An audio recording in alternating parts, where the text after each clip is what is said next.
Mother Nature can be unforgiving.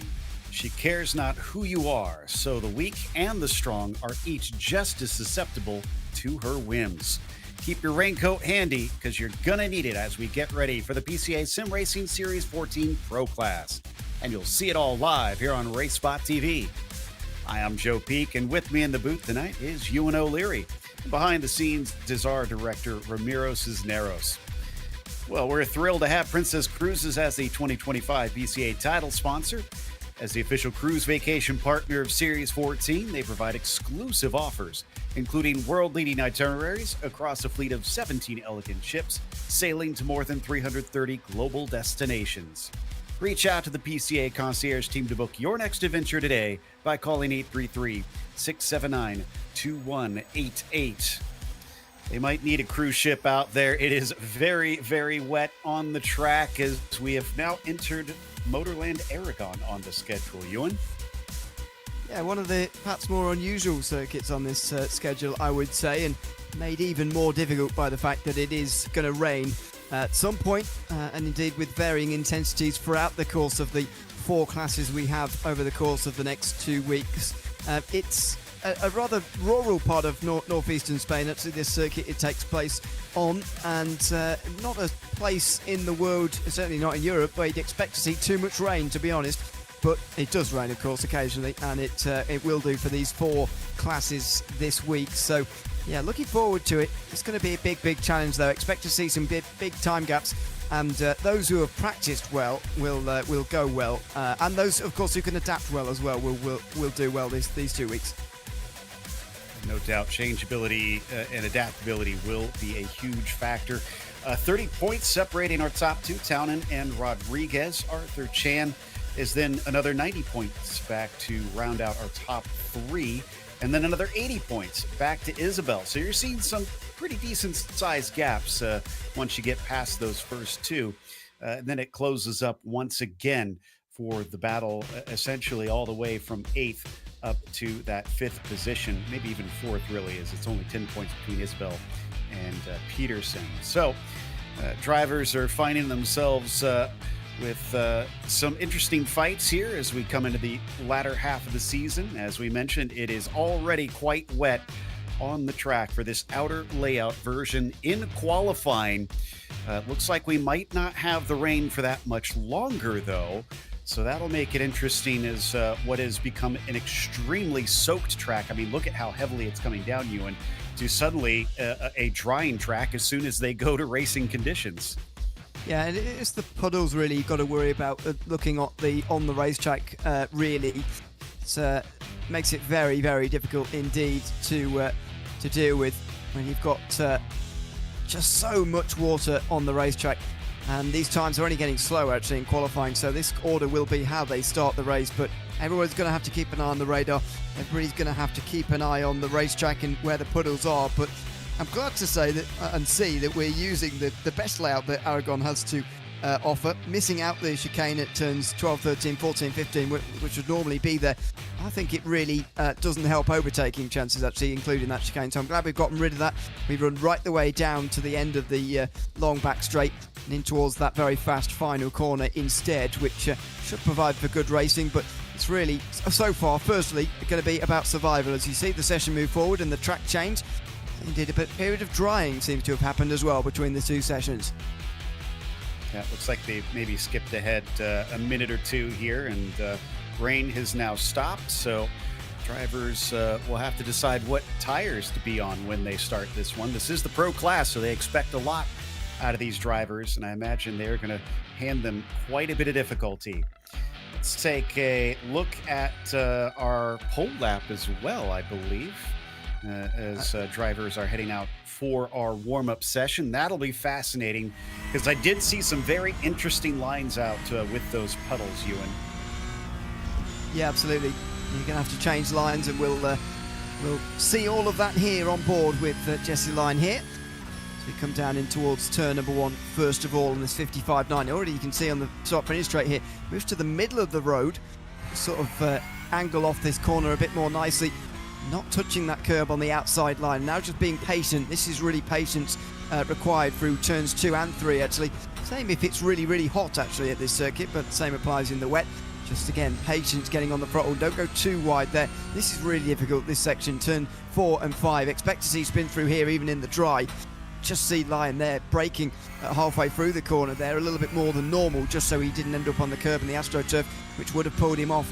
Then through turn 6, which is a little bit easier in that sense, but you're still turning while braking here, turn 7, and just look how easily he takes it on the way into the sharp right-hander there. Very, very slowly compared to the dry conditions. Then over the top of the hill here and down the other side, so water running away from them a little bit here, so it's a little bit drier until they get to the bottom here. Look at that on the outside, by the way. Good job that's not the racing line, because there's a river congregating out there. And then they get back onto the flatlands, and again more puddles. Outside line for line, you can see that's not the line in the dry, but it's the better line for getting traction and getting grip in these very wet conditions. Just on dancing on the edge of that curb and the white line there as well, which he was taking a risk with very much. Look how much he's turning as well through turn 11, which is really odd, and turn 12. Not really a corner normally, but just making sure he doesn't get pulled off to the side of the circuit, and then moves over to the inside here just to get a little bit of dry tarmac onto his tyres before he brakes here. It's very, very dry on the inside of the circuit compared to the outside, so that's why he's taken that such strain line. And you can actually take a double apexed final corner here, so that's why he did that. And then out of the final turn, he brings them to the line to set that pole lap. But very, very strange lines. It's about finding the dry spots and avoiding the curbs, at least in conditions as wet as these. And as you'd expect, the wet conditions did separate the drivers a fair bit more than we're used to. 0.4 of a second we're seeing, or at least close to that, for the pole time. Jesse Lyon over the next nearest car, as we got about a minute and a half left here in the warm-up. And as we said, there is still dampness on the track, though the sun is very much out, so it'll probably dry up. Actually, let me see what the temperatures are even currently, because that also will affect things. Looks like about 66 Fahrenheit on the track surface itself. So there you go. The drivers will see it dry up a little bit, but that was definitely not as warm as I expected it to be.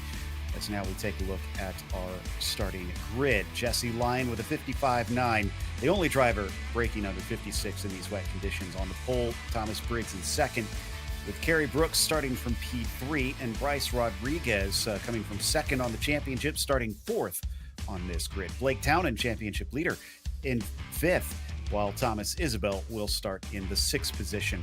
Row 4 has Terrence Tong to the inside. Arthur Chan could be flanking him. Logan Corrado will be starting 9th, and then rounding out the top 10, it is Matthew Siddall.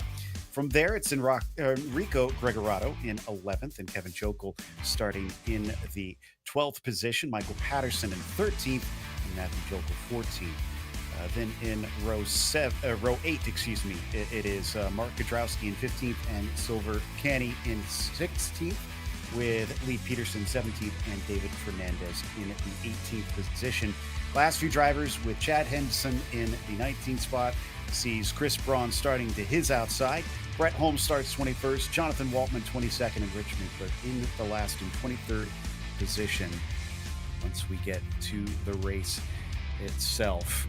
And again, no guarantees that it will stay this dry throughout this hour-long race, and we have that pit stop to worry about. So you mentioned watching that radar. I have a feeling that's going to be key in pit strategy. Yeah, exactly. I think you're going to want to go as long as possible here, just in case there's a tyre change required throughout this race, from either dries to wets or wets to dries. Well, it's given the look of this session, it's going to be dries to wets in that case, which we pretty much know about. So you don't want to make normally you can get away with making an early stop if it's, not too early in the race. If you've got crash damage or something, because of the fuel limits we have in this series, you can make it work, although it's not ideal. You definitely can't make it work here. You do not want to be making 2 stops, but that's what some people may end up doing if they're not too careful. So extra caution required on the start, and then just run as long as possible until we get to that wet period in the race, which we think and know is coming, and then you change onto tyres, as well as putting the fuel in required for the remaining of the remaining part of the race at that point. So when we were in that warm-up, with even the sun out, I noticed it labeled as moderately wet for the track surface. It is now considered lightly wet. That said, every single driver but one is starting on the wet tires. The lone holdout is Brett Holmes from 21st. I guess he's got less to lose back there. Yeah, he certainly has. And maybe it's wetter underfoot than it looks just by watching this. Where's the spray? I mean, oh, there it is a little bit as they get up to speed. I'm not sure this is really wet tyre conditions, to be honest. And, of course, as you say, Holmes has nothing to lose back there. But, you know, there's so many drivers not involved in the championship. You'd think somebody else might risk it. You'd be surprised how much you can get away with in iRacing in terms of running the dries on the wet tarmac. Although, of course, they won't be warm as we get up to speed here. That will be an early difficulty for him, of course. Well, there isn't much shade on this track. There could be spots that dry a little bit quicker, as we can see coming up around the final turn. There's just a little bit more spray kicking up, and maybe our perception will change as they get up to speed, because this is not going to kick up that water as much under pacing speeds. Green flag is out. Thomas Briggs on the loud pedal next to Jesse Lyon, trying to overtake him down into turn one from the long way around. Everybody breaking into this first corner. Hopefully they can find grip, and I'm not seeing many accidents behind them at this stage, so looks like everybody has managed this slippery start pretty well. Yeah, Lyon avoiding the curbs a little bit too much, I think. Now he can get away with it a little bit more in these types of conditions, and his hesitance has lost him second to Bryce Rodriguez as well through this first sector. So from P1 to P3 in the first few corners, as Kerry Brooks just behind, a little bit of fight between Townend and Isabel for that fifth position. But for the most part, it is pretty quickly single file throughout the pack. No wonder with so little grip out there. Yeah, absolutely. Further back, by the way, Brett Holmes has dropped to the back of the field and is really struggling out there at the moment. He is 5 seconds behind the driver in front of him. He's going to have to hope this dries up very, very quickly and it starts to pay off, because I'm still pretty astonished, actually, that those dry tyres are struggling so much. It really does not look very wet out there. And as you say, no tree cover around this circuit. It's a very barren landscape around here up in the northeast of Spain. So you'd expect it to be drier than this, but it looks pretty tricky. Well, and here's where other things change too, because normally we don't talk about having to change tires in this series, but you know, depending on what it is like when you get to that pit stop, you might see other drivers have to take that extra time. I think it's something like 45 seconds stationary to change tires. So that's what Brett Holmes is hoping for, is that everybody else around him will have to spend that extra time, and he will be able to catch up. Sorry, just in the background there, they were all going off. They followed each other, I'd imagine, coming down into the final corner.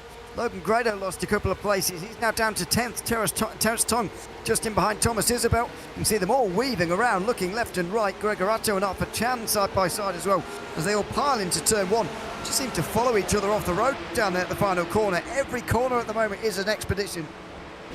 Like you said, it is very fast coming to the end of that straight. And so maybe trying to judge that was a little bit more difficult than they thought. Thankfully, tons of paved runoff out there to try and save the car. So they came back on, maybe just having lost a place or two. Back up to Brooks now in fifth place. That's Townend in front of him. Jesse Lyon still sitting in third after losing spots from the pole at the start of this race. This is a slower portion of the track down to Sacacorchos here. A very steep drop into a chicane. Yeah, turns 8 and 9. This is where the water sort of runs away. You don't see many puddles through here when it is raining because of the elevation. So there's not too much of here at Aragon. Now through the long left-hander afterwards, which is given a new corner, number 10. And this is corner 11. Not really a turn, even in the wet, where it was just about flat out for Jesse Lyon. It bends all the way round towards where turn 12 normally is. They normally get on the brakes about there. There it is, there's the exit of it rather, the chicane, but we run all the way down to the bottom end of the straight here, turn 13, the final corner of this track, and Bryce Rodriguez just gets a little bit closer to Thomas Briggs, with Blake Townend currently putting the pressure on Jesse Lyon. This has big implications for the championship, of course. After last week, Blake Townend and Bryce Rodriguez only separated by 30 points with 3 rounds to go. A little bit of a peek down the inside. Rodriguez maybe trying to clear himself from the spray of Briggs to get a clearer view, but it is Briggs who goes a bit wide down into turn 1. We check out his webcam. Don't see any of his fans watching at this stage, but he does have a towel for all the dampness. Yep, he does. I mean, it's again, if you weren't with us, by the way, I think it was a couple of rounds ago, was it now, where we saw in the background he had a whole congregation of people watching and supporting him the other week. I think he won that race. So, oh, maybe he didn't. Was that the one he ran out of fuel in? Maybe. I can't remember. He won the race because I remember us interviewing him afterwards. Also worth noting. Brett Holmes seems to have retired already as we go side by side. Blake Townend on Jesse Lyon. Is he going to lose another spot down through Sacacorchos? He's going to try and defend off the turn, get on the throttle just that little bit sooner. It is a shorter line, but will he have the grip as Townend is going to cut back? But no, he doesn't get the launch. Yeah, Lyon's got the look of a driver to me who's been practicing in the heavy rain for the last 2 weeks, and in these sort of mixed conditions is not quite as strong as Bryce Rodriguez. Got a better run out of 10 and 11 here, and he's right into the slipstream of Thomas Briggs, who feels the need to defend very late on here. Briggs on the inside in time for turn 13. They almost touch. Oh, at high speed, and Rodriguez has his nose in front. Briggs will get the lead back again, though, on the late brakes inside. He's back into the lead. Townend back to third. Oh, as Bryce Rodriguez cuts the up and under. He's on the inside of the final turn, and he edges him off the circuit. Thomas Briggs all out of shape as he's pushed off the circuit by Bryce Rodriguez. Great spatial awareness from Briggs. He's going to dive back in, coming down to the apex, finds just enough room. They almost brush once more. Very close and brave fighting considering how little grip there is out there. Once again, he finds himself off. This time, the loss of traction costs him the spot. Just a wheel or so in the gravel, but this is what the rain creates at this circuit. Normally, it's a very difficult circuit to overtake where you're so focused on your own line that you can never create a side-by-side, but the rain, these mixed conditions are just creating a circuit where you can go side-by-side for corner after corner after corner. And Rodriguez comes out on top. As I said, Townend got past Lyon as well in the background of all of that, so he's up to third, but just as he's making up places, so is his championship rival. Back down the hill we go, and here is Brett Holmes. Now, I saw him return to the track. I'm not sure if maybe he changed his mind, but he did disconnect briefly. There could have been some technical problems as well behind the scenes. Look at him sliding around here, coming onto the back straightaway as Lyon and Townend are very much finding the limit of grip out there. But their fighting has cost them about 3/4 of a second up to Briggs. There you can see the gap between them now. And Lyon looks like he's going to have another go into 13 here, the final corner. Is Townend going to defend? It looks like he's in the middle of the road. And a little look from Briggs as well. Townend doesn't necessarily need to defend in the end. Jesse Lyon just waits, bides his time for the moment. Brett Holmes actually has reconnected and got back out there on wet tyres, by the way, so worth the risk, and I thought it would pay out actually, but seemingly it's still very, very slick, even though there's not actually very much spray being kicked up. The only one to take the gamble, and the gamble did not pay. Now this top group actually goes back to 5th place as, I think that was Lyon going wide, and indeed, Heath now falls to 5th, and behind them it is about 6.5 to 7 seconds to the next closest car. Yeah, that's not good for Lyon. I mean, he got on pole with a very good lap in the really wet conditions, and the sooner it rains for him, the better, because he is struggling in these mixed conditions. There he is, just wide through turn 1, slides off the circuit, and it's one of the easier passes that Kerry Brooks is going to make this season in that battle. Logan Gredos, meanwhile, back up to 7th, and this group is still massive for about 9th place on backward now. We see this little tussle between Gregorado and Grotto. And then as we jump back to Siddall, and you're talking about that big group, there you go. Terrence Tong, head of Canny and Chan, fighting for 11th position, coming down the hill once again. Chan has the inside. Last time that worked out earlier for Lyon, at least for a little bit. Let's see if it works out for Chan, and it appears it does. Well, for now it does, but the exit out of 10 is so important, and through 11 here as well, that you've just, oh dear, you've just got to worry about the back straight, and it's a very, very long way down there. Briggs, meanwhile, takes the lead again, or at least he's side by side with Briggs, Rodriguez at the front of the field, side by side again for the lead. So it's all going on back here as well as at the very front of the field, but it looks like Briggs has got that lead back again. Did. Passed him down the back straightaway using the slipstream. It is so long back there. Even in the wet, I think that is enough that we could see some of those back and forth battles in this race. So here is how the pass happened. Yeah, he just got a good exit tucked up behind him, and that was enough that he pops out and just breezes past down the straightaway. So he holds the lead. How long will that stay put as Rodriguez continues on our live picture in the bottom, close behind? Yeah, they're very evenly matched, these two, it looks like. Neither of them seem to have the speed to run away from the other when they get into the lead, and that back straight is such a long drafting tool, effectively. And just to suspect that the leader is very vulnerable every time they come down to the final turn, as Rodriguez has a look down the inside there. Looks like it's exploded in that second group, by the way, as Terence Tong and Sylvester Chani both dropped down the field. There may have been trouble back there in that group from 10th place on backwards, but Rodriguez close again coming out of turn 10. Look at that traction he's got here. As long as he stays out of the curb, he should be fine for a pass for the lead. Meantime, oh, this is Canny getting into Terence Tong. Oh, and it's created a bit of a mini pile-up behind. The question was, can he make it? No, he cannot, and unfortunately caused quite a bit of issues for those around us. Once again, we go side by side. This time, Rodriguez, though, does not have enough speed. That or Briggs using the side draft to great effect, and coming into the braking will move just a nose ahead. Now, they've got Blake Townend suddenly becoming a part of this group. He has regained now that they've been battling back and forth. Yeah, he's got the run on both of them here as he comes out the final corner. You suspect Rodriguez is going to have another dive at turn number 1, and this is just an extraordinary battle through 10 minutes of this race.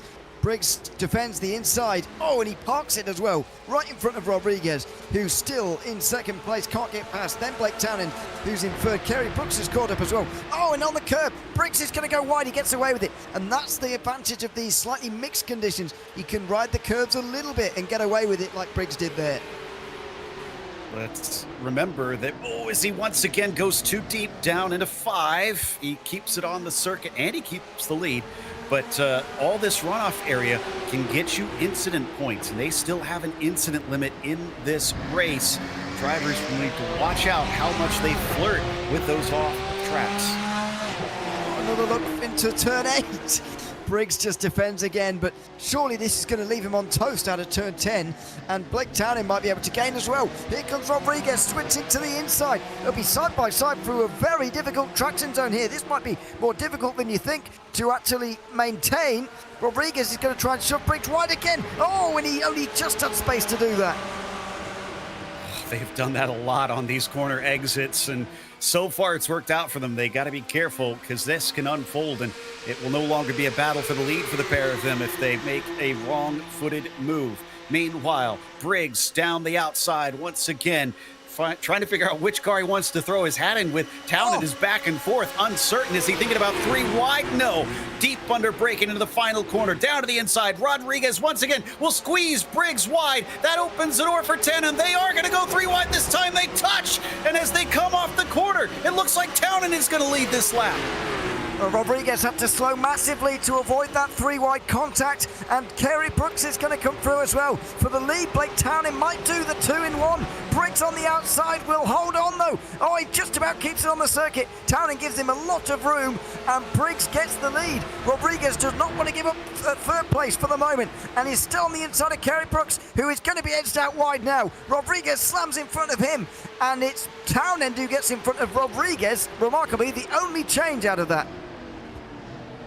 The pro class is supposed to be tested with these conditions, and I gotta say, it is an ultimate test out here. It is any man's game as to who could wind up winning here today. Thomas Briggs still up at the front. Townend now the one in second place as Rodriguez has dropped into third. Brooks still in fourth, and Jesse Lyon, our former pole sitter, is he kind of sitting and waiting back there in P5? I think he is. I think he's waiting for the really heavy wet conditions where I think he's going to absolutely thrive and overtake all of these guys, to be honest. But it just depends if it's going to be as wet as it was in qualifying, because if it is, as I say, I think he's going to win this race. Townend with a great exit, as long as that curve hasn't just stopped him too much, and it hasn't. He's got a brilliant exit now coming through turn 11, and he's going to be side by side with Briggs. Now, when he was in the situation to make it 3 wide, he decided not to. Will Rodriguez show the same restraint down the back straight? We'll find out soon enough. He's got a huge run here. He's got both of them pulling along, but it's not going to be 3 wide quite yet. Maybe now as they start to split on either side of Townend. Oh, and they're going to make contact under braking. That is going to send Briggs very wide. Same thing with Rodriguez. And suddenly Townend has clear track in front of him. He runs away. Here comes Kerry Brooks into second.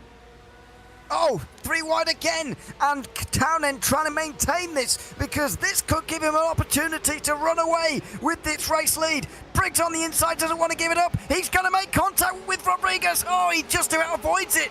Incredible. Rodriguez to second. Briggs still on the inside and he'll take third. Brooks still can't quite get involved, and Jesse Lyon is now very much a part of this battle as well.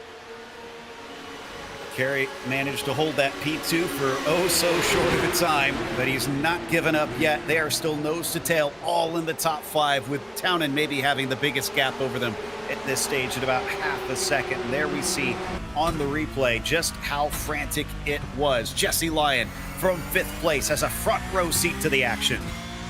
He does. And I don't think he has any intention of getting involved in it at the moment, to be honest. He's just going to sit here and wait. Don't forget, while this is going on, by the way, the conditions are only getting drier.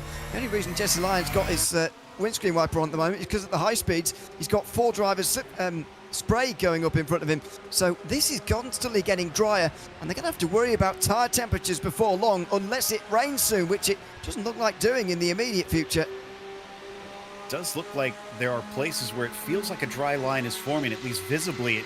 It seems to be in spots, but we're still seeing spray coming up, so there's some moisture as we once again go side by side. Rodriguez this time will have the outside and a nose ahead. Townend gets overtaken as Briggs now has a huge head of steam on both of them. Under braking, though, is he going to get it woed up? And that's going to force both drivers wide, and it's a repeat of last time. The car inside has the better line. Townend back to the front. Oh, Rodriguez going to get boxed in here. Oh, and there's contact. That was very near disaster as Townend defends the inside line here. Briggs and Rodriguez try his outside into turn 1. Rodriguez brakes late again. It's almost like a replay again with Townend involved this time. He just about stays on the circuit again. And Bryce Rodriguez leads this race again, although Townend still stays there. Here comes Briggs on the inside as well. Brooks and Lyon are still trying not to get involved. This is extraordinary. The most unbelievable 17 minutes of racing we've seen for quite a long time in this series. Especially for the pro class, too. And they're still about 9 seconds ahead of the next group. They're still outpacing those cars behind them, even with all this back and forth. Briggs back up to P2. He hasn't been leading for a bit here, though he did for the early laps. Can he catch up to Rodriguez? It does seem like whoever is in the lead is a sitting duck down the back straight, but you can make up for it in the braking to the final turn.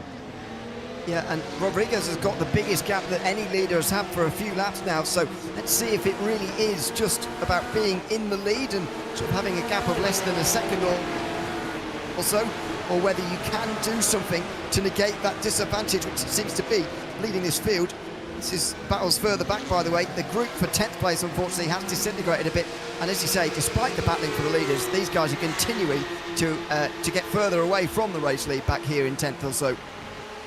Townend seems to have dropped off significantly there. He's now fighting with Brooks, who gets to the inside. Briggs has a bit of a run, but not enough of one as the battle for third goes wheel to wheel into the final turn. It's Townend who comes out ahead between the pair of them, and for the first time in a long time, they're actually single file off that turn. I don't know how many laps it's been, but it's been a few. You can see them every time as well when they pull onto the front straight, and just going to that darker, wetter patch on the right-hand side as we look at it. Oh, as Brooks misses his braking point completely. He nearly hits Townend, and that's the first mistake from this front 5. There's the first error. It's taken us nearly 20 minutes of close quarters battling to get it. But Kerry Brooks makes a mistake into turn 1, and he's out the group. He might still be able to catch up, but it's going to take a Herculean effort, about 1.3 seconds. depends on how well they play up in front of him. Briggs is now caught up to Rodriguez. As here we'll see what happened to Kerry Brooks. A bit strange. Yeah, because he was on the dry line, unless he just was caught out by the car moving back and forth. It's very weird, isn't it? Because he will have been using that braking line and braking board at every opportunity so far in this race, with the conditions staying roughly the same. So not sure why he's suddenly gone so far missed the braking zone there, but anyway, he's down to 5th. Oh, and over the curves and in the wetter portions of the circuit there for Briggs. That might just prevent him from having an opportunity to pass Rodriguez, who is starting to stretch out this group. You can see Townend struggling to keep with the pace at the moment. And I believe we could see a little bit of haze in the background there. You can see on the bottom screen with Grado in P8 there, just beyond the back straightaway. It looks like there's quite a bit of rain potentially coming. Bryce Rodriguez still ahead of Briggs that time down the back straightaway, but look at how close Thomas is. Does he want to try it maybe into turn 1? Defensive move from Bryce, trying to maybe also pick up some of that moisture as they weave their way back to driver's right down into turn 1. Bryce stays ahead, but a cut back from Briggs could give him the spot down into turn 2. He's on the wrong side of the track, but he finds more of that grip on that drier line. Now down into turn 3, powers around the outside, and he's got the spot. Oh, you don't see very many moves around the outside of 3 like that, and he's done it. Thomas Briggs into the lead.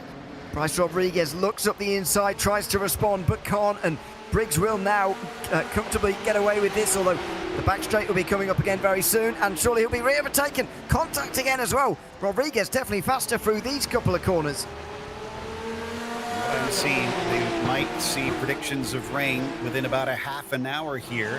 That could be towards the end of the race, which will certainly be fascinating. Terrence Tong gets tipped around, and I think that may have been Kevin Jokel, who has been given a black flag. I think that's the thing. Oh, whoa, whoa, whoa, whoa, whoa!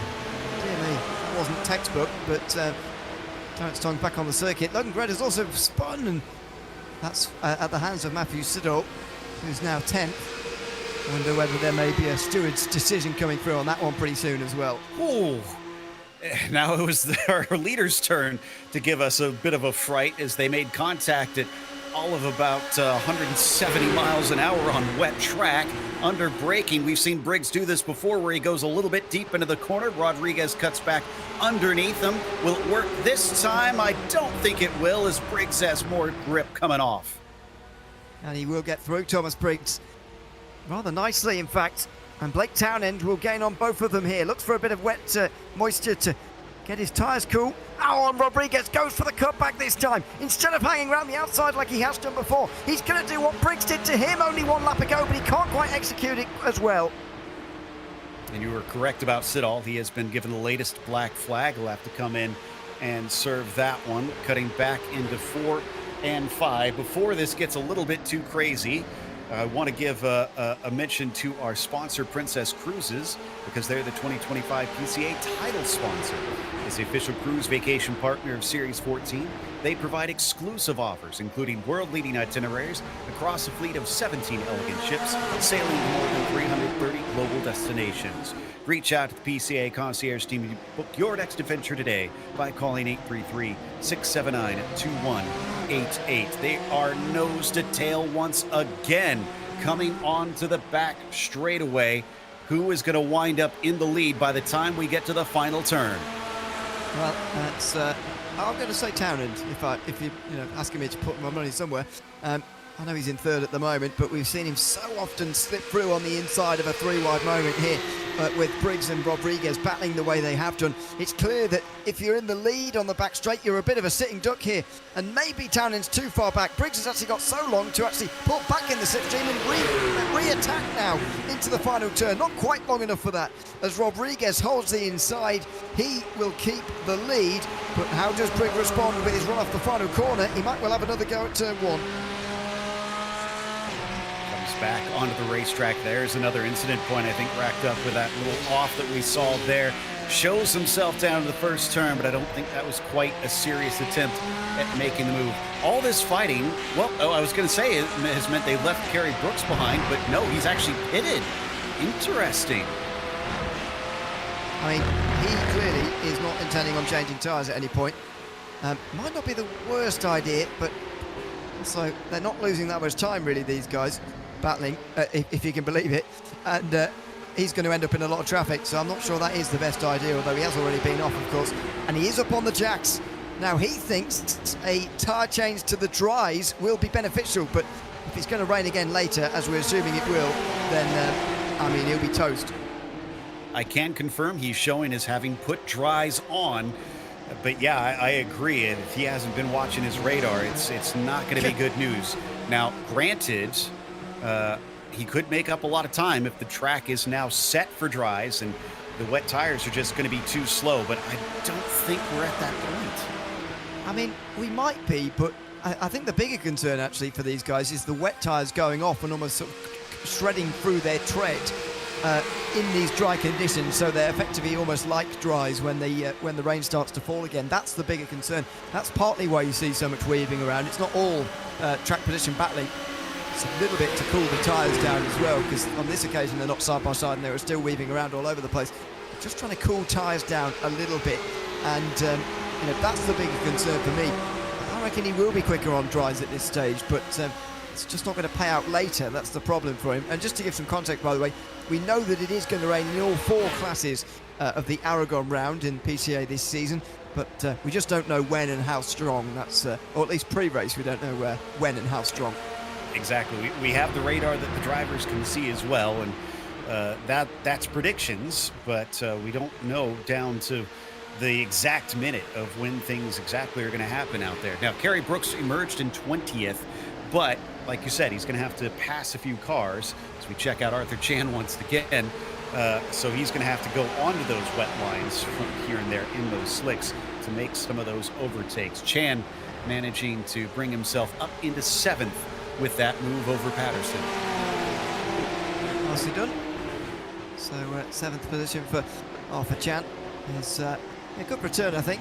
He's made up quite a few positions, and don't forget he's 3rd in the championship as well, trying to keep pace with Townend and Rodriguez, although that is pretty difficult. As things stand, by the way, if the race were to finish right now, Rodriguez would wrestle the championship lead back again after losing it last week, or at least losing his advantage over Townend last week. He would now be ahead by 20 points if the race were to finish as it is.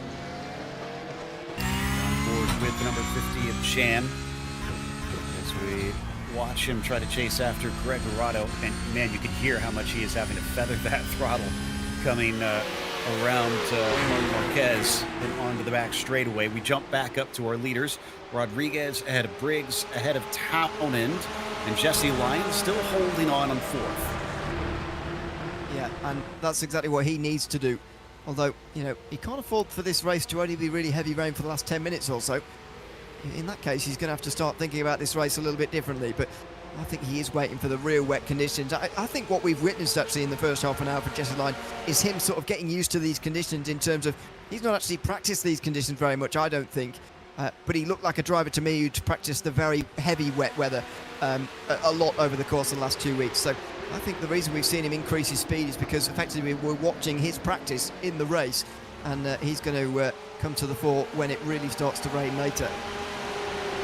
You make a good point. Yeah, it's so different just getting the wet line down, but then wet to dry has its own share of difficulties trying to suss out throughout the race.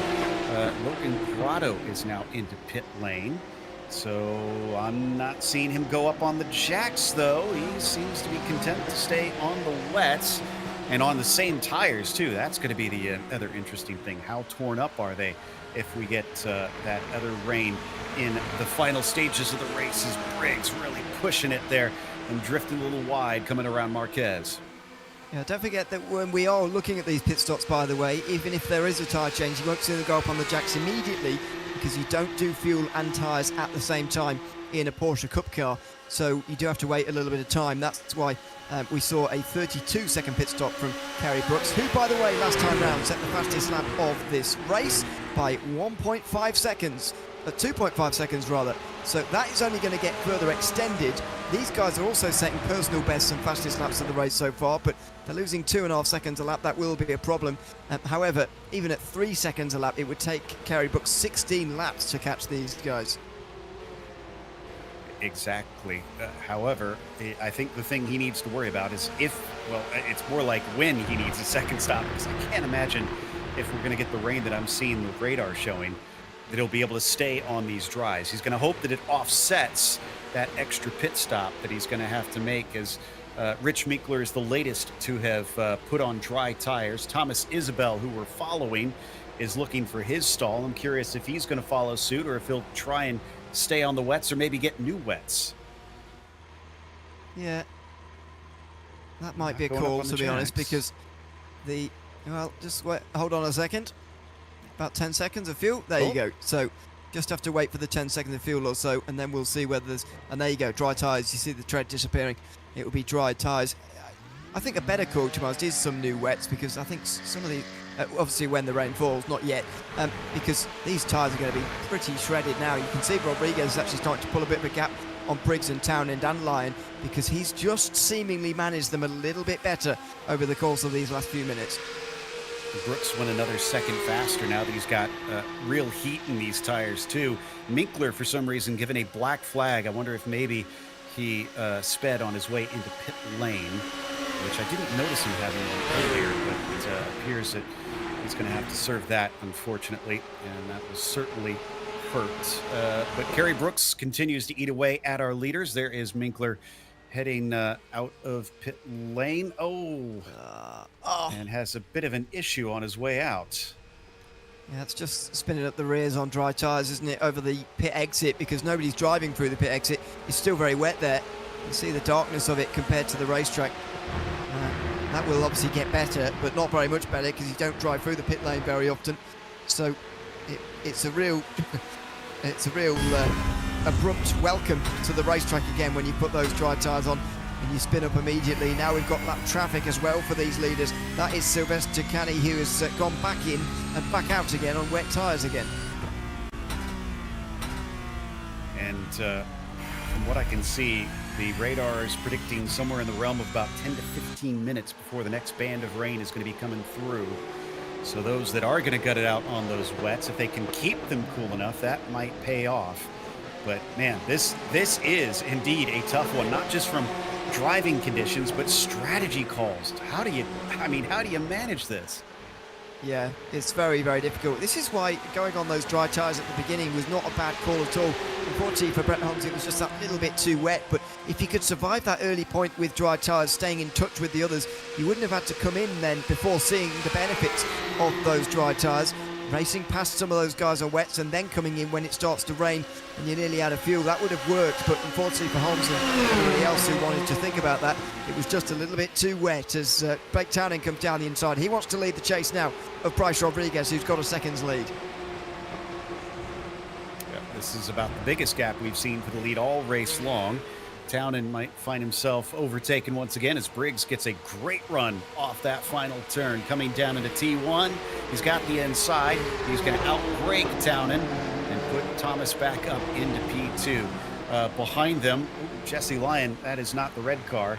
He's the white car that is dropping back as he had another mistake that turn one. That is the lapped car of Canny that you mentioned a little bit earlier. Yeah, he is really struggling with those tyres. It's Jesse Lyon, and that's probably why Kerry Brooks came in as well, where he thought, well, if I stay out here, then I'm only going to get fried with these very, very hot, wet tyres.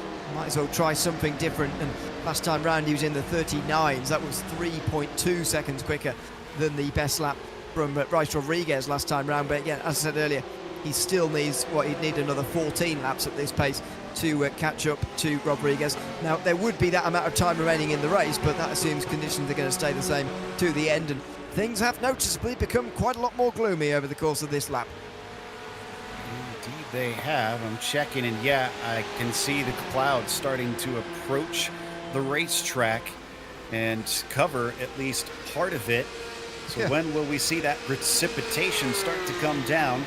as we got a battle farther back. We've been so focused on the leaders for much of this. There is great battling up and down. It's been a real cracker of a race up at the front. It's been a really large group further back in this midfield, and yeah, on any other day we'd be focusing on this group quite a lot, but unfortunately for the... Oh, as Briggs goes very wide through the final corner, it just doesn't settle down, does it, in that front group. Blake Townend now goes through into that position, as at the bottom of the screen, Jokel, it looks like it's raining. Is it raining here though? I can't see the rain from the off-board shots, but definitely from that on-board I can see a little bit of rain starting to fall. Yeah, it looks like it may be on this side of the track, and we can start to see some of that spray off the tires. So yeah, I think it is only partially wet, and now we're starting to see a few more drops on the camera. So yeah, just as he got past, and there was a difference where you saw with cloud cover, around about just after turn 11 on the back straight, you started to see, I mean, look at this, it's sunny down here, but Briggs just going too wide and really overheated with those wet tyres now. But at this part of the circuit, as they come through, it is a lot wetter over to the, well, I'm not sure if it is geographically correct, but I'm going to call it the west side of the circuit. Yeah, I think it is geographically as well. Looks a little bit wetter down here. It looks like the rain hasn't quite made its way over to the eastern part of the circuit. This facility is quite long and thin, really, so it is possible for it to be raining on one side, not the other. And you're correct, yeah, that is the west side, that it is raining right now, but it's working its way across the track. Something happened to Katrowski here. Oh, he got tipped at the fastest part of the circuit. That could have been a worse hit. I'm not actually seeing all that much damage, surprisingly, but he has lost a lot of time. Yeah, he did come in, though. Did he initially lose? I'm just listening here.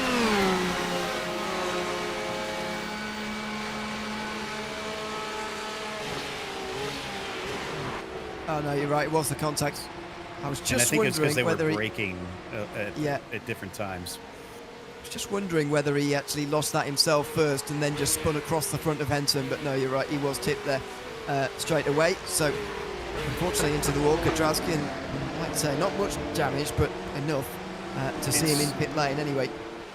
It looks like it's really coming down in some spots now. We've been seeing some camera shots where it's pretty heavy rainfall. How do you make this call? Do you try and go a little bit earlier? I mean, I would if I was inside Townend's car right now.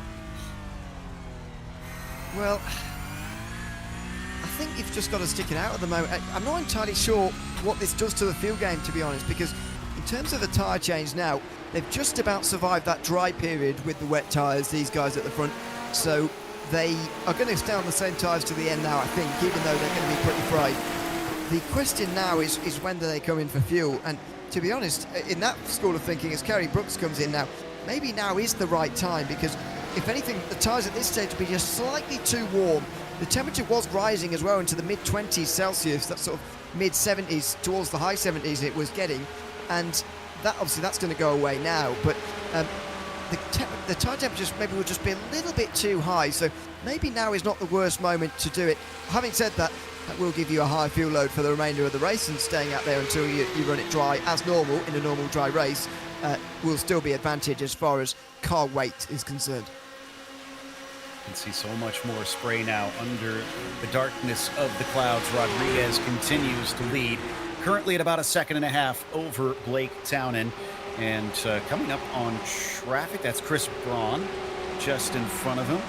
And Chris is going to pull off to the side. Doesn't think he wants to try and get himself involved in this race, as he gives a nice little lift and allows Rodriguez by. And we'll probably do the same to Townend and Briggs in a moment. Briggs, all of a sudden, in these slightly wetter conditions, is going a little bit faster.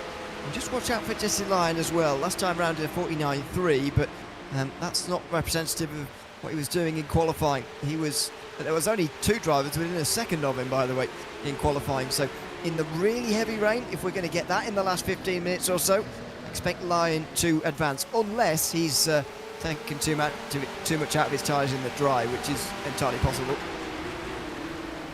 And another thing worth taking into account, remember Logan Grotto, he stayed on the same wet tire, so he is a good guinea pig out there as well to see if it is worth trying to hold on to these same tires, and if it'll get you there to the end. And his last lap was a 51.2, Rodriguez with a 48.9. So we'll see as we watch the cut back here, and Townend able to get ahead of the lapped car. Briggs now has that task. And we will do on the back straight here pretty easily. Yeah, I mean, remember, it's of course kind of helpful to look at Logan Grado, but also his best lap is 2 seconds slower than Bryce Rodriguez is nearly. So effectively add 2 seconds as a normal. If you know, we want to be really nerdy about this, we can add 2 seconds to a normal Rodriguez time and sort of match them up against one another. In that case, they are pretty similar, with maybe a second or so slower for Grado. I think at this stage it might just be best to stay out there as Rodriguez really starts to struggle towards the end of this lap. This is not traffic. This is on pure driving at the moment, where this gap has come less than a second. Rich Minkler, who is still showing his on dries, is beginning to regret his decision, because I can tell you that we did see Kerry Brooks come back in and take wets. He's now in 15th position. This is on board with David Fernandez. And is Fernandez on the dries or wets? No, he's on the wets. He looks like a man on dries, doesn't he? The way he skates off there. Unless this is pre-pit stop we've just seen, but yeah. Some drivers now, I mean, we're bound to see this throughout the field now. This is Thomas Isabel, who's just going to clumsily get into the side of a car around the outside there. I think there's going to be a lot of drivers who look like they're on dries even when they're not, because A, these conditions are horrific, and you know, the aquaplaning is quite bad in iRacing, although it's not as bad as when Raven was initially introduced, where it was complete carnage. It's still pretty bad and difficult conditions, and B, these are very old tyres to be dealing with, and of course people aren't very used to wet conditions, so this is going to be a treacherous last 20 minutes. On board with Briggs, looking ahead at Townend now. Coming onto the back straight away, down through turn 11. And look at the visibility. I mean, you can see the rain light. That's about it. Good job there are rain lights as well. A very long tail light as well. You see Bryce Rodriguez talking. Wonder what that's about. Strategy or how he's going to defend these two. Because he's got a big job at the moment and seems to be losing time to these two as well. Briggs, too hesitant, or indeed hesitant for good reason. Down to the final corner. Rodriguez goes a bit wide again. Townend really good through this last corner, by the way. Maybe not in terms of the exit, but through the middle, he's very, very good. And he is right on the back of Rodriguez now, who's feeling the pressure. Coming down the main straight, still kind of going off of what was the drier line, but surely that is quite wet in comparison. They all three make it through turn 1. And if you're enjoying all the moisture, well, we would suggest that you check out Princess Cruises, maybe get around a little bit more water, because they are the 2025 PCA title sponsor. As the official cruise vacation partner of Series 14, they provide exclusive offers, including world-leading itineraries across a fleet of 17 elegant ships, sailing to more than 330 global destinations. Reach out to the PCA concierge team to book your next adventure today by calling 833-679-2188. So, the other thing I'm curious about, let me check the radar real quick. Looks like we're about halfway through this band of precipitation, and it's saying maybe between 2:15 and 2:30 p.m. in sim time, it might go away, and we are at 2:14 in sim time. So that's the other question. Now, it's not going to dry immediately, Ewan, so I don't think waiting to put the dries on would necessarily help that much, but it does kind of affect the decisions, I'm sure. And I think, you know, I don't think actually that the fuel will actually allow them to go as long as it would be required for them to get to dries. I mean, it took us nearly half an hour for us to get to a point where dries were usable in this race here. Seemingly is not a circuit that dries very quickly. I'm not sure if there's any science behind this, but it's a very dusty part of the world. It's in some parts of Spain, because it is so barren and so dry and so hot. It can get very, very dusty on tarmac sometimes, and that can make circuits a bit more slippery, even when they're not very wet. I don't know if that's scientific. That's just a feeling that I've got. It might be the case at this circuit, but it took a very, very long time to dry, and that's the best theory I've got at the moment. as you see Rodriguez, though, go very wide at turn one. That's allowed Townend to catch him up a fair number of seconds here. And Briggs still hasn't completely caught up, but he's going to be watching this with great interest as these three are now in a close battle. And Jesse Lyon has elected to pit now with about 16 minutes to go. One thing to consider on the fuel, remember this is in wet weather, so that's going to slow the cars down. They use less fuel, and I don't believe they've changed the maximum fuel tanks for this race specifically. So they should theoretically be able to go pretty darn far. Yeah, I mean, now you say it, maybe even all the way, but that would surprise me. We'll see, but as you say, they will definitely be burning less fuel and they'll be doing less distance as well, because obviously they're slower in the wet weather. And by the way, at the moment, the front guys are about 10 seconds off their best lap time. So the great thing about iRacing is that in some other simulators and games or whatever, you see two types of weather, either dry or wet, and there's not much difference between the two. But in iRacing, there is a real scale to this wet weather. Upwards of 10 seconds, we've seen the difference just in this race. Absolutely, yeah. And each section of track has, different amounts of moisture depending on how much has hit it, how well it drains, how much the cars have run over it, or they go completely off like this with Rodriguez once again making a mistake. This time Townend is there to pick up the pieces, and he is not only taking the lead, but giving it back up as he pits in. Wow. This is a big call now. Blake Townend coming into the pit lane at a crucial point in this race, even when he had the opportunity to get out front in clean air. That is very, very interesting. Jesse Lyon, by the way, 22.8 seconds in the box. That seeming suggests to me that he did take some tyres, because he wouldn't have needed that much fuel, 22 seconds worth of fuel. Yeah, and I don't know why you would only take 2 tires here, though, so that is a bit of a strange call. Unless he made a mistake and forgot to uncheck the tires. He does still have the wets on, from what I can see. In the meantime, Blake Townend is back out, and if I've seen this right, he's actually still in third. Yeah, he is, yeah. Well, that's quite extraordinary, isn't it? I mean, even despite the battling we've seen, it's been unbelievable pace at the front of the race. And the other guys in this race were thinking, what can we do to get anywhere near these guys? Because Rodriguez, Briggs and Townend, and to a lesser extent earlier, Jesse Lyon and Kerry Brooks as well, showing unbelievable speed, even during their battle, which is just amazing. As this rain seems to lighten up and Briggs loses time. There's Lyon. He is a long way behind Blake Townend, though, with not very long to go. In fact, over 30 seconds his gap now. Yeah, and as far as Kerry Brooks and his strategy went, to give you an idea, there is roughly a minute between himself and Blake Townend. So I don't think we could say this was the right call at this stage. No, certainly not. I mean, again, worth a risk, I suppose. But, yeah, not the right call. Oh, as Briggs is now really starting to struggle. You wonder whether his tyres are completely shot now, and it might be worth coming in. Rodriguez is in, so is Briggs. Where is Townend going to be in relation to them? Man, and what is Townend's driving going to be like too? Because as we know, he did not take tires, should still be on the same wets. Let's see what Townend looks like coming into the corner here. As he manages to keep it on the track.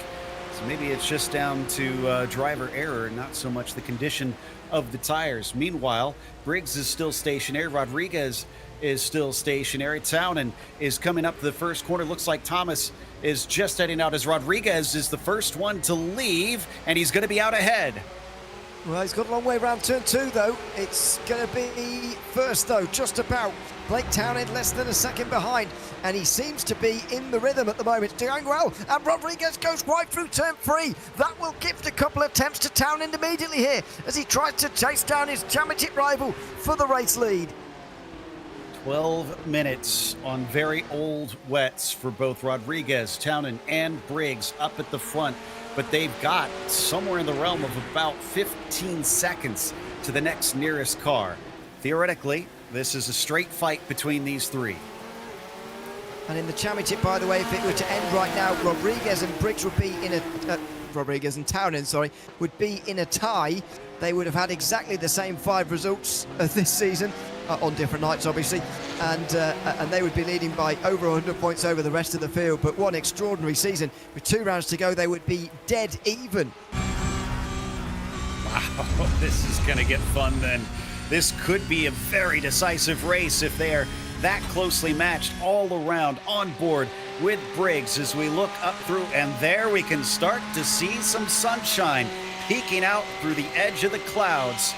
Will that start to dry it up, and how quickly, as we only have 11 minutes left? A little bit of a look out of the spray from Townend on Rodriguez. I think that is mostly just for visibility. Doubt he's going to be close enough for a move. Yeah, he's not close enough for a move there, but you can see they're all searching for the slightly drier line on the way in there because it is so wet. Briggs slides out in the background. He is struggling in these conditions, and Townend is on the ascendancy. Look at that. He races through into the lead. Little bit of a mistake from the 24. That gives up the top spot. Blake is going to defend coming down into turn 1. He'll hold on to it for now. Briggs still needs to play catch-up. He's not quite using this to his advantage at this stage. Rodriguez, though, very much on the aggression after getting overtaken. He is right behind that 5.75. Yeah, and as I say, this is crucial in terms of the championship because Rodriguez could see his deficit to Townend either double or he could pull it tied if he wins. So this is massive and could be massive by the time we end the season at the end of November, start of December. Could be massive for the title as the rain is starting to come in and out. As you say, the sun's starting to poke through. This is only going to get drier from here and in, and I do feel like that does favour Rodriguez a bit. Yep, we are at the end of the band of precipitation. It is still over the eastern side of the track, so they are out of that area now. Still, the water obviously doesn't completely disappear immediately here, so they'll be able to use that moisture for those wet tires pretty well. However, look at the lap traffic starting to show up in front of them. That could play a factor. Yeah, it very much could. At the moment, we've got still 19 on the lead lap, but Kevin Jokel and Sylvester Canny are not that far behind. Not that far ahead, rather, of these leaders. And you might even see them on some of the longer shots down the straights here, as Townend leads them in towards the final corner again. He leads comfortable-ish on the way into the final turn. If this is the last lap, he'll be comfortable with that margin as Rodriguez brakes too late, goes a little bit too wide, not as wide as Briggs though. Oh my word, that's late. And I think a lapped car as well. I think that was Chris Brown who also went wide. What a save from Briggs. I don't think we've seen a car that sideways yet and come out away with it. Thomas Briggs stays in third, but only just. That is just disgusting, isn't it? I mean, how has he saved that in the first place? And why is the car out that far sideways? That is just disgraceful.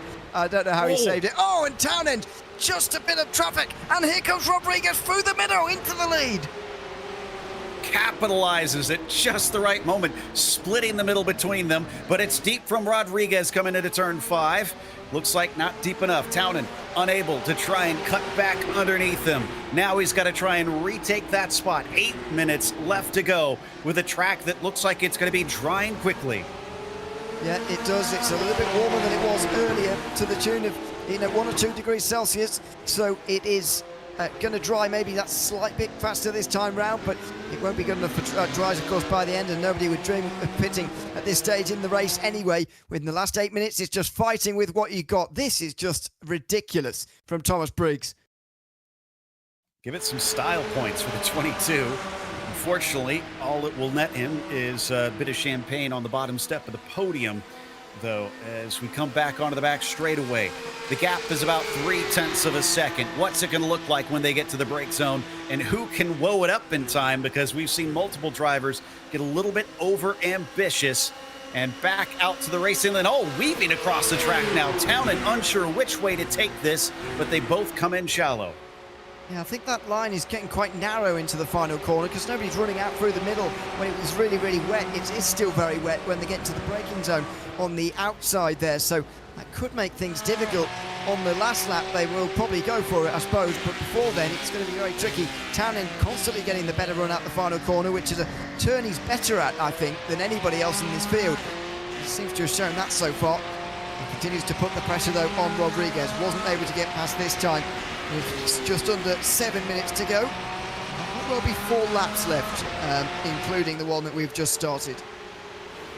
And the win is still very much up in the air. A little bit wider entry for Townend, but also wide at the apex.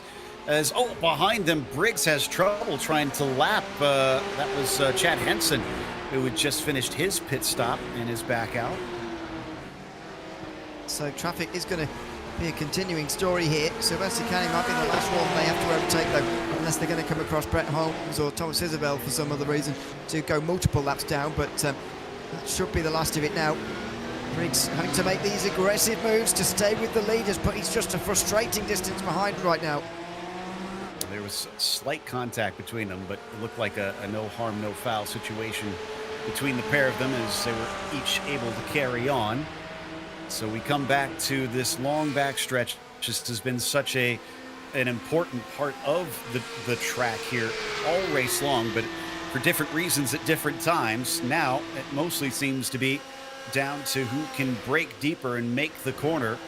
While the slipstream does still have an effect, it's not going to have one this time because Townend was just a little too far back. Yeah, this time round he was. Again, he just rotates the car better through this final corner. And he gets in close with Rodriguez again out of the final. Look at the way he gains there. Just needs to be that little bit closer and he'll have a go at turn 1 next time. He has a peak there, but no chance just for the moment. Just over 5 minutes to go, so will indeed be 3 laps remaining in this race, including the one that they've just begun. Because that's getting ticked off quicker and quicker as they go along. They're now just 7 seconds off their best. At worst, it was 10 or 11 seconds off their best when the rain was really coming down. Yeah, they went 2 seconds faster that last lap. So, yeah, the track is very much getting quicker. Waltman in a nice little side-by-side battle with Patterson. Patterson decides to brake a little early, and he's going to allow Jonathan to take P8. Very nicely done from Jonathan Waltman, who will have to keep that in the next 5 minutes of this race. As will Bryce Rodriguez with this race lead at the moment. This is the all-important couple of corners that in the last couple of laps Bryce Rodriguez has nailed through turn 9 initially, but turn 10, which becomes the proper corner in these wet weather conditions, even when drying like this. See the different lines being taken. Rodriguez sort of angling it off a little bit more, and look at the run that he gets.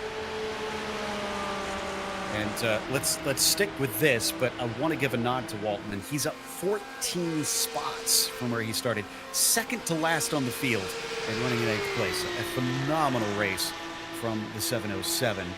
I think just a little too far back from Blake, unfortunately. He was slightly closer this time, but not close enough. That's valuable information from Bryce Rodriguez, no doubt. Yeah, definitely. Oh, Townend's got it wrong! And is that the race? Is that the race with 3.5 minutes to go? Thomas Briggs is going to get close to second as well, as Blake Townend gets the braking for the final corner wrong. He might have just gifted his championship rival a victory here tonight. Wow. Briggs, now knowing that the time to strike is now, is going to send it deep, maybe too deep into the corner. Townend cuts back. Both of them get on the throttle as soon as they can. They're going to make contact. Townend is going to spin, and Rodriguez will have the spot. Unbelievable. Townend there didn't account for the fact that Briggs was on a wet puddle on the inside of that corner. He was just on that little wetter portion of the circuit on the inside. This is the initial portion. He's just gone a bit too wide on the entry to the final corner here, trying to open it out, trying to utilise the final turn to pass Rodriguez, a corner he's been so good at. And then, as they came through towards turn 1, Briggs, as he said, saw this as the time to strike. And he was correct to see it as that, but he gets it wrong in towards turn 1. He goes off the circuit, and he shouldn't have kept this place if this had carried on normally. He shouldn't have kept that, because that's not a legitimate pass for second. But he's on, and look at that there, that small wet patch. He goes straight on into the side of Townend, who didn't account for that, and he spins, and with it, he loses his championship lead. That's a difficult call, though, because Briggs was all the way to the inside. It wasn't like he was tracking out. So I'm curious, what the stewards will think of the contact, if they'll be able to place blame on either driver. But what this has done is it's allowed Bryce Rodriguez the most breathing space he's had this entire race long, as he's about to take the white flag. Yeah, this is the biggest lead that any leader has had, never mind just Rodriguez. Because remember, the two leaders, when it was 1 and 2, Rodriguez and Briggs, I think it was, at the time, came in together as well. So the gap has never been more than about a second or so. As they take the white flag now, Rodriguez just has to bring it home. And with it, he will bring upon himself a 20-point championship lead over Blake Townend in this topsy-turvy season. It goes twisting one way and then the other. And the championship lead is going to change hands yet again here tonight. The irony is that it's all the wetness that made this as spicy as this race has been. This has been one of the most exciting runs we've had for the pro race, all Series 14. And Thomas Briggs looking to collect that second place. Curious what his feelings will be, considering he was maybe up in the top spot a few times and looking like he could have taken this one home. He's still struggling, as you see some slides coming through the more technical portions. As you say, one of the most exciting races of Series 14 in any class, but I think we could go further than that. This is one of the best pro races we've ever seen in this series. And especially that battle we saw between the front five in the first 20 minutes, half an hour, was absolutely extraordinary. And the late drama here has just delivered it as well. Not quite the last lap grandstand finish that we were expecting, to be honest, after such a brilliant race up until this point. But this is going to go down as one of the best races this series has seen. And Bryce Rodriguez looks like he's going to win it. He's got it handily within his grasp. Just a lapped car behind him, even separating himself from P2. Doesn't have to push the limits coming into the final corner like we've seen so many do and go wide. No, he is well within the boundaries. And in fact, he is going to take the checkered flag and win at a wet race in Spain. Unbelievable, unbelievable wet race as well. I know the drivers won't be hoping for it, but I kind of hope we can have mixed conditions every week. That was fantastic. Although I do feel like this circuit played a role in it as well.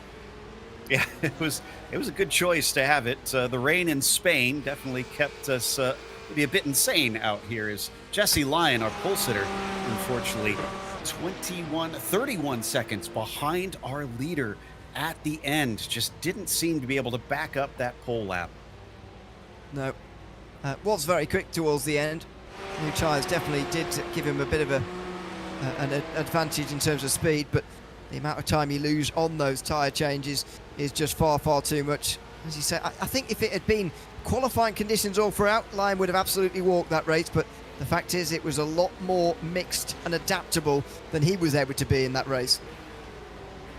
Peterson up 10 with a 7th place. Waltman up 14 with his 8th place. Those are your two biggest movers in this race. Thomas Isabel, unfortunately, lost the most today. 14 down instead, a lap down from the leaders. But there's probably a number of drivers that we wouldn't normally see lapped in this pro class that wound up getting caught up because it was so difficult.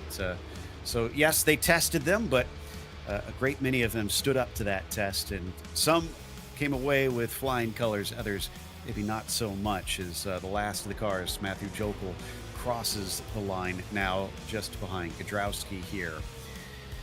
Oh boy, that's this is going to be one to dissect for quite some time, and Bryce Rodriguez is going to spend most of that time celebrating his win here at Aragon. Thomas Briggs was second with Blake Townend in third, Jesse Lyon P4, and Arthur Chan finishing fifth.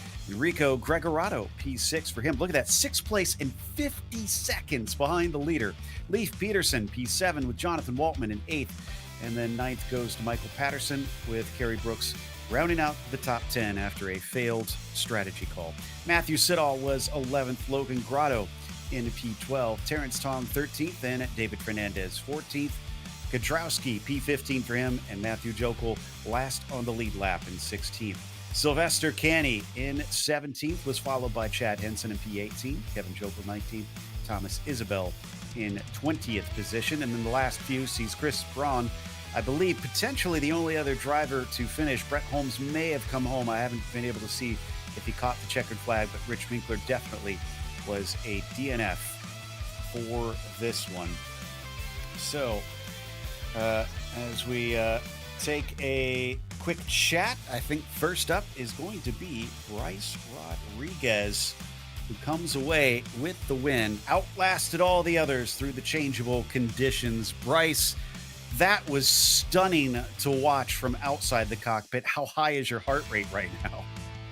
Pretty high. That was kind of a crazy race. No words to really describe what happened from the start to finish. It started raining, obviously, and then just a lot of side-by-side. I think I went from first to second to third to fourth, I think, a few times, and then kind of I think luck played a part too in being in the right place at the right time. But yeah, it was a pretty crazy race. No lap was left boring. It was, fighting pretty much every single lap. Now, obviously, you guys did not know what the forecast was going to be until you actually got into the session. As you took a look at that, did you know this was the strategy would play of waiting and staying on those same tires, or were you kind of feel it out once you got onto the track? It was definitely feeling it out once I got into the session. Of course, it was a bit iffy whether it's going to be wet or dry, so I just kind of went for a setup that had a nice middle ground. I was a bit quicker in the dry, I think, than the wet. And then in terms of tires, when I was kind of lucky because when Blake was in front, I was going to see if he took tires, because if he did, I would have as well. But he didn't, so I chose not to, and somehow they lasted till the end. Were the tires pretty difficult by the end? Because that was our big question with how long you guys were driving on a drying track. We worried that they'd been pretty chewed up. Yeah, 100% towards 75% through. I thought that they weren't going to make it till the end. Just really, really greasy track, and really don't know. But of course, I'd rather, save time in the pit stop and not take tires. So yeah, the tires were super difficult. Well, again, impressive job out there with all the curveballs thrown at you. Congratulations on the win. Thank you. Appreciate it. Just want to give a big thank you to Mo Handsome, and we'll see you guys next week, or 2 weeks. Thank you. So that's Bryce Rodriguez, who I believe should be tied with Blake Townend after that one. But we're going to be chatting with second place now, as I do believe Ewan has caught up with Thomas Briggs. Absolutely. Thomas, welcome in. Good to have you with us. Congrats on a second place finish here tonight at Aragon. Let's start with the start of the race. That first 20 minutes or so. How was that? It must have been extraordinary to be a part of, because it was an unbelievable fight to watch. How was that from inside the car? Oh, it was great. It was like speedway racing out there. The conditions were pretty tricky because of the visibility. I could not see in front of me at all, just judging off of the tail light in front of me. But it was a lot of fun. That's how pros should go racing in this series. I think we demonstrated a lot of good racecraft out there. Absolutely. In terms of the rest of the race, I've just been told at the end that you had 24 incident points during that race. First of all, when did you get that? Of course, 1 point away from a disqualification in this series. Did you? At what point did you get that, and how were you navigating those final moments, knowing you were a moment away from being disqualified? Well, I didn't know, but so wow, that's spooky. But just using my bumper, that's how I race. I had to move some traffic around a couple times, so sorry to those guys. But that, and then the final turn was quite difficult. And I was getting some off tracks there a few times. I honestly, if I had taken that corner right every time, I think this race could have gone very differently. But this was anybody's race. This was as predictable as a Daytona 500. Yeah, no, absolutely. Fair enough. I can't imagine you'll be the only one who was close to a DQ, by the way. But there you go. Congrats on navigating the race and finishing in second tonight. And thanks for chatting to us at the end. Thank you. Thanks so much. Thomas Briggs, second place tonight at Aragon. Didn't know. What are they doing? It pops up on the top of the screen, doesn't it? I can't believe he didn't know he was close to a DQ, but there we go. Yeah, it's something you should probably keep track of. Blake Townend coming home in P3, although things unfortunately came down to a contact and a spin at the very end. Blake, what's your take on what happened with Thomas? Yeah, so I saw him dive bomb in, gave him racing room, then he ran off track, and wasn't expecting him to keep it in the throttle. Perhaps maybe I could have gave extra room. But yeah, I'll let the race director decide on that, because I mean that's a bad rejoin and a dive bomb. So yeah, but we'll see. But other than that, the sim shop car was fantastic today. Just unfortunately had that one mistake at the end, and just a bummer about the back marker. That was just such bad timing, and perhaps maybe that cost me the victory. And yeah, congrats to Bryce and Thomas. That was, other than the dive bomb, I think that was probably one of the best races I've ever had racing in a competitive environment like this, and in such challenging conditions too. Just horrendous.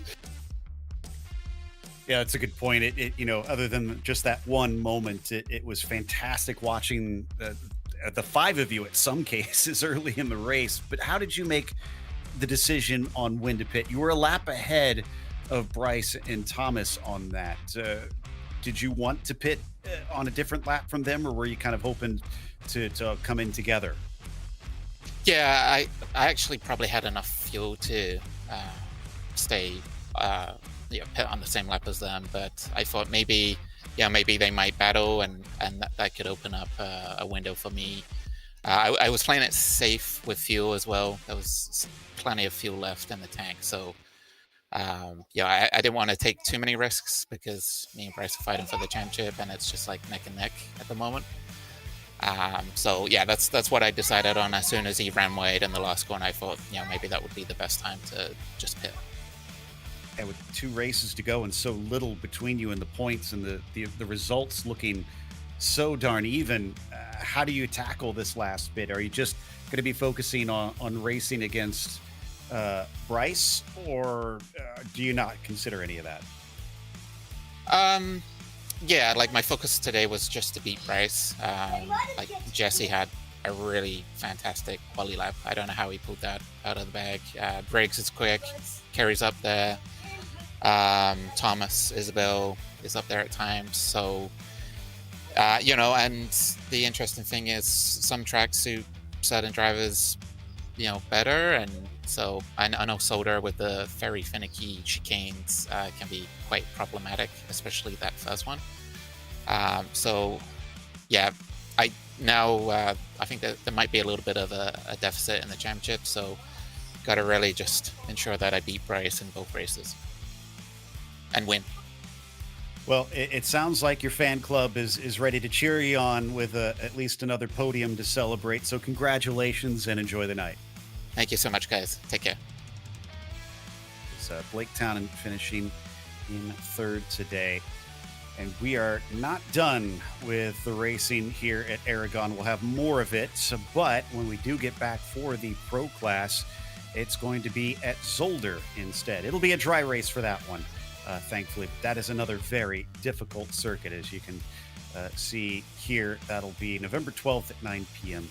Eastern. Don't forget, though, that we do have a change in timing over here in North America. So the daylight savings will switch over the weekend if you are not taking part in that.